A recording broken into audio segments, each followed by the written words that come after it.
খুবই গুরুত্বপূর্ণ একটা টপিক উইটনেস নিয়ে আমরা এই ভিডিওতে আলোচনা করব।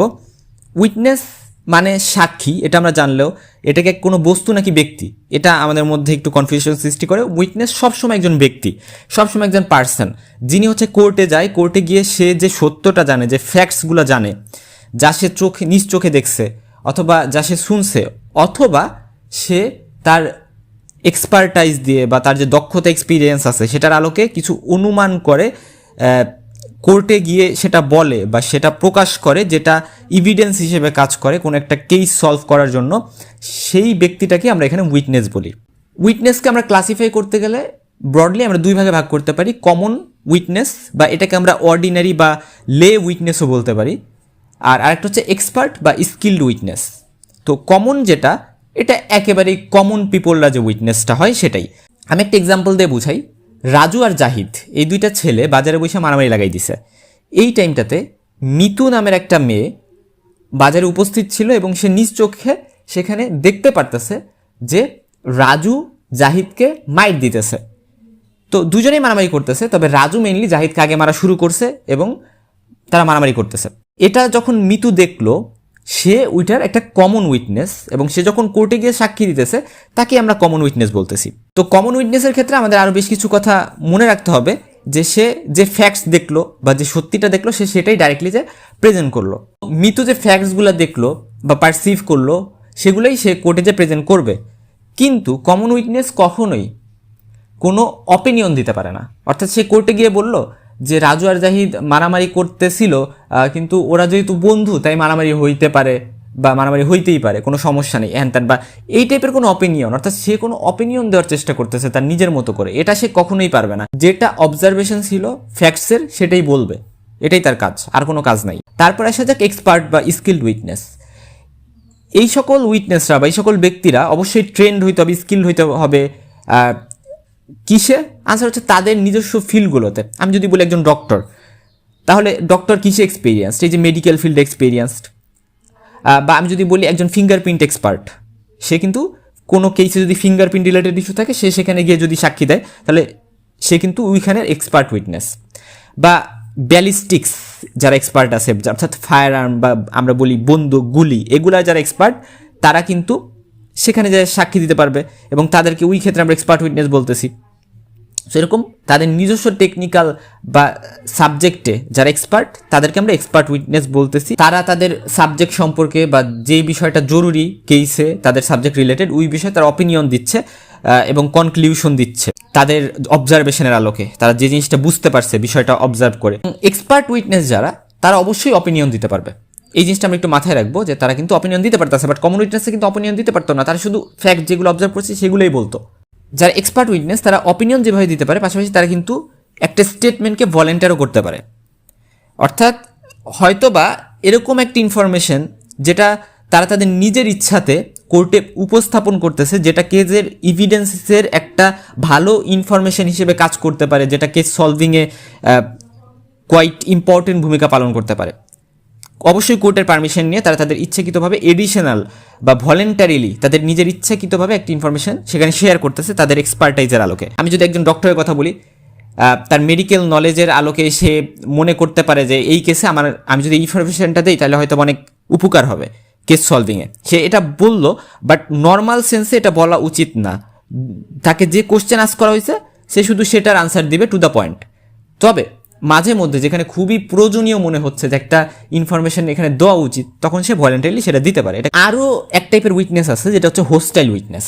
রাজু আর জাহিদ মারামারি করছে এবং রাজু আগে মারামারি শুরু করছিল, তো মিতু এটা এর কমন উইটনেস। তো আমি মিতুকে ডাক দিলাম যে মিতু তুমি কোর্টে আসো, কোর্টে এসে তুমি সাক্ষী দাও। তো আমি ধরলাম মিতুকে হচ্ছে জাহিদের পক্ষ থেকে নিয়ে আসা হয়েছে যে তুমি সাক্ষী দিবা, যে তুমি যা দেখছো যে রাজু আমাকে আগে মারা শুরু করছে, সো তুমি সেই জন্য সাক্ষী দিবা।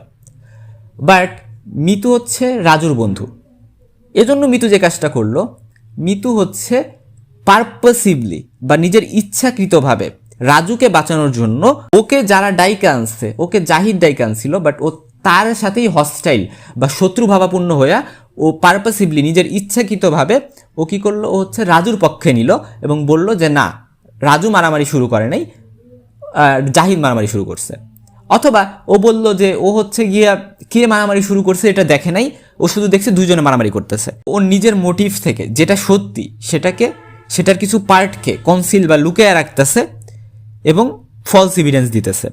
সো এই যে বিষয়টা, এটাকে আমরা বলি হস্টাইল উইটনেস। ওকে যারা আনছিল, যেই পক্ষকে আনছিল, ও তাদের বিরুদ্ধে অর্থাৎ তাদের সাথেই হস্টাইল হয়ে যাচ্ছে। তখন ও যে হস্টাইল হয়ে গেছে, এটা উই পক্ষের আইনজীবীকে বলা হবে প্রসিকিউশন লয়ার। প্রসিকিউশন যে লয়ার, তিনিই বলবে your honour the witness has become hostile, অর্থাৎ আমার যে উইটনেস সে হচ্ছে মানে কথা ঘুরাই ফেলতেছে বা সে হচ্ছে পার্শিয়ালি ট্রুথ বা একটা ফলস এভিডেন্স দিচ্ছে। তো হস্টাইল উইটনেস যদি দেওয়া হয়, এটার কিন্তু পানিশমেন্ট আছে, এবং সেই পানিশমেন্টটা হচ্ছে সে যদি ওথ না নিয়ে, অর্থাৎ কোনো কোরআন শরীফ বা হচ্ছে আমরা যে বলি বিভিন্ন ধর্মগ্রন্থ ধরে শপথ করা বা শপথ পাঠ করে যে উইটনেস হিসেবে এভিডেন্স দেওয়া, সেটা যদি না করে জাস্ট এভিডেন্স দেয়, তাহলে তার 3 বছরের পর্যন্ত জেল হইতে পারে। বা সে যদি কোনো শপথ নিয়ে বা ধর্মগ্রন্থ টাচ করে এটা বলে যে আমি যা বলবো সত্যি বলবো, এটা বলে যদি মানে স্টেটমেন্টটা দিয়ে থাকে, তাহলে তার 7 বছর পর্যন্ত জেল হইতে পারে। অর্থাৎ আন্ডার ওথ যদি উইটনেস হিসেবে থাকে, তাহলে তার 7 বছরের জেল হইতে পারে। আর যদি উইদাউট আন্ডার ওথ সে স্টেটমেন্টটা দিয়ে থাকে, তাহলে তার 3 বছর পর্যন্ত জেল হইতে পারে, এই মিথ্যা বা ফলস এভিডেন্স দেওয়ার জন্য বা পার্শিয়ালি ট্রুথ এভিডেন্স দেওয়ার জন্য। মানে এটার অ্যাসোসিয়েটেড আমরা আরেকটা টপিক পড়বো, সেটা হচ্ছে পারজুরি।